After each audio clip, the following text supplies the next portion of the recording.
வணக்கம் நண்பர்களே, audio media channel உங்களை அன்புடன் வரவேற்கிறது. நான் உங்கள் செல்வகுமார். இன்றைக்கி வந்து பேனசோனிக் S5 Mark IIல ஓப்பன் கேட் ரெக்கார்டிங்கை பற்றி ஒரு இன்ட்ரெஸ்டிங்கான வீடியோ நம்ம பண்ண போகிறோம். நீங்கள் என் சேனலில் இது வரைக்கும் சப்ஸ்கிரைப் பண்ணாமல் இருந்தீங்கன்னா சப்ஸ்கிரைப் பண்ணுங்கள், அப்படியே அந்த பெல் ஐக்கானையும் ப்ரெஸ் பண்ணிடுங்க. இப்போ ஓப்பன் கேட் ரெக்கார்டிங்னா என்ன, அதை பற்றி நம்ம பார்க்கலாம்.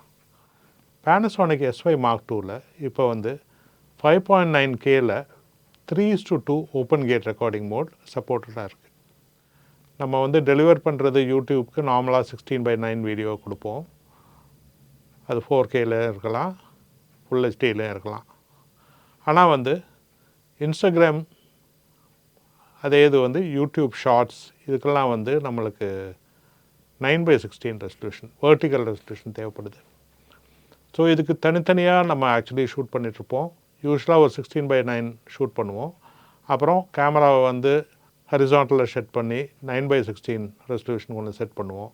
இல்லைனா வந்து நிறைய ரீசைஸ் பண்ணணும், அப்போ குவாலிட்டி டீக்ரேட் ஆகும்.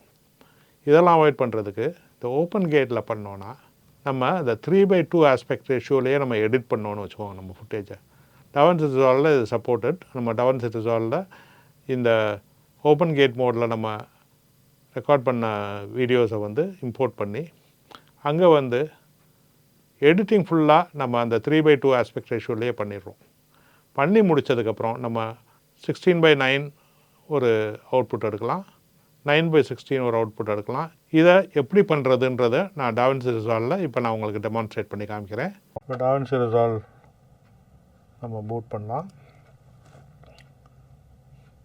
வெர்ஷன் வந்து 18.5. இது லேட்டஸ்ட் பீட்டா வெர்ஷன். ஒரு அன்டைட்டில் ப்ராஜெக்ட் எடுத்துக்கலாம். ஸோ இங்கே வந்து நம்ம போய் ஃபைல், இம்போர்ட், மீடியா. நான் இப்போ இங்கே இம்போர்ட் பண்ணிட்டேன்.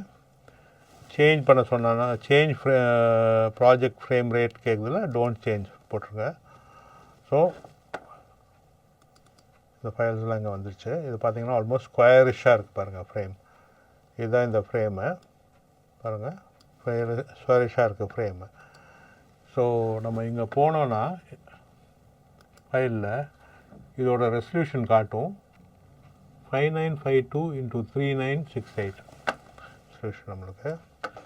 ஸோ இப்போ நம்ம வந்து create new timeline, use project settings போய்ட்டு ஃபார்மேட்டில் போய்ட்டு 5958ன்னு டைப் பண்ணுங்கள், 3968.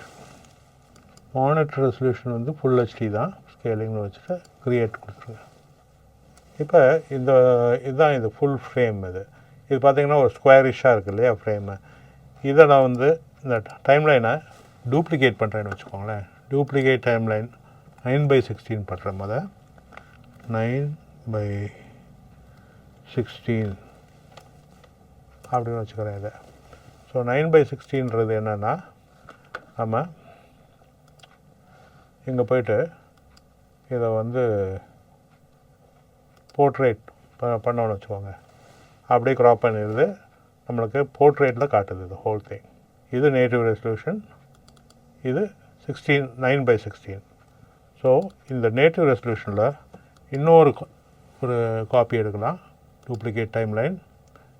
இது இருக்கு இல்லையா, இதை போய் 16:9, இது 16:9.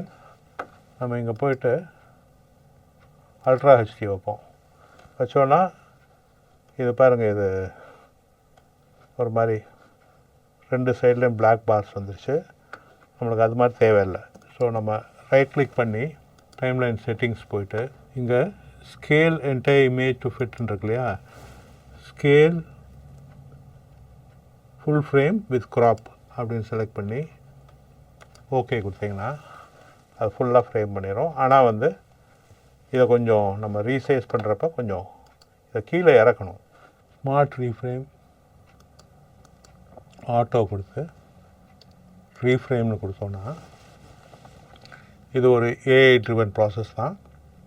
அதுவே பார்த்து நம்மளுக்கு ஆப்டான ஃப்ரேமை வந்து ரீஃப்ரேம் பண்ணிடும். பாருங்கள், பக்காவாக ஃப்ரேம் பண்ணிடுச்சு. ஸோ இதுவும் முடிஞ்சிடுச்சு. இப்போ பாருங்கள், நேட்டிவ் ரெசல்யூஷன் இதில் தான் நம்ம எடிட் பண்ணுவோம். ஃபுல் எடிட் இதில் முடிச்சுட்டு நம்ம வந்து இந்த ரீஃப்ரேம்டு டைம்லைன்ஸ் இருக்கு இல்லையா, அதுக்கு போனோன்னா ஜஸ்ட் அந்த ஃப்ரேமிங் செட் பண்ணிங்கன்னா உங்களுக்கு வந்து ஒன்றுமே பண்ணாமல் உங்களுக்கு வேண்டிய ஃப்ரேமிங் வந்துடும். Vertical, horizontal. இது நேட்டிவ் வந்து ஒரு மாதிரி ஸ்கொயரிஷாக இருக்கும். என்ன நண்பர்களே, இந்த வீடியோ உங்களுக்கு பயனுள்ளதாக இருந்திருக்கும்னு நம்புகிறேன். இது மாதிரி பல வீடியோவும் பார்க்குறதுக்கு எங்கள் சேனலை சப்ஸ்கிரைப் பண்ணுங்கள். இந்த வீடியோவை லைக் பண்ணுங்கள், உங்கள் நண்பர்களோட ஷேர் பண்ணுங்கள். அப்படியே அந்த பெல் ஐக்கான் ப்ரெஸ் பண்ணிங்கன்னா நாங்கள் செஞ்சு போடுற அடுத்தடுத்த வீடியோ உங்களுக்கு ஒரு நோட்டிஃபிகேஷன் வரும். இது உங்கள் செல்வகுமார் ஆடியோ மீடியா சேனலுக்காக நன்றி.